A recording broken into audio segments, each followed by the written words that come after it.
Hi, I'm Steve Eastwood. I just want to share a story about how I came to know Christ. It's been a journey of about 20 odd years. During my teenage years and into my early 20s, I did a lot of research into different religions, and I discarded all of them.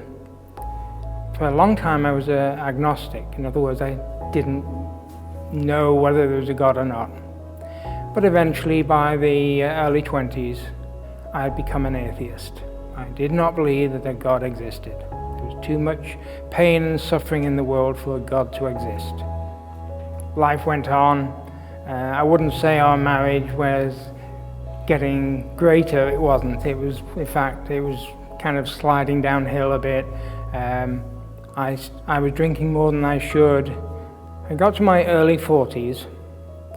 And I had a big accident. I fell 30 feet out of a tree, broke 6 ribs, punctured my lung, but I did survive.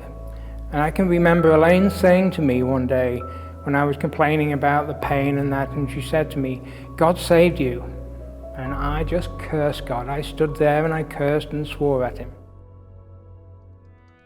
And then on November the 28th, 1996, I was at my work. I was working at an office. So out of the blue, at my desk, as an atheist, suddenly I got this sense, overwhelming sense, that somebody is telling me to find Jesus.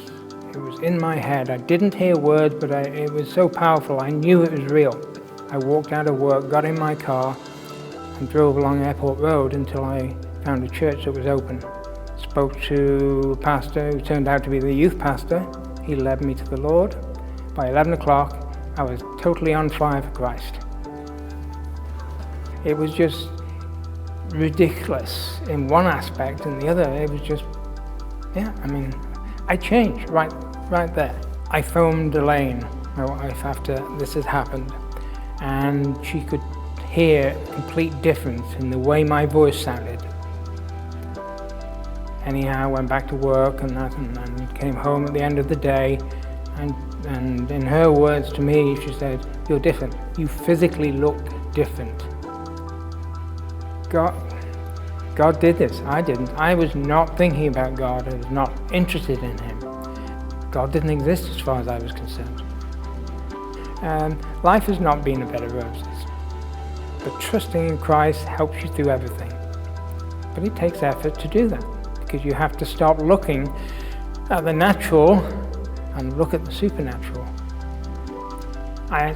Now I believe that it's quite possible that there was people I never knew about that were praying for me. Could be. I don't know. I can't explain it. All I know is that God did this, and it woke me up, changed me instantly. I was not a nice person, but 30 minutes later I was. Life is great in Christ. I would not want to be where I used to be, not anymore.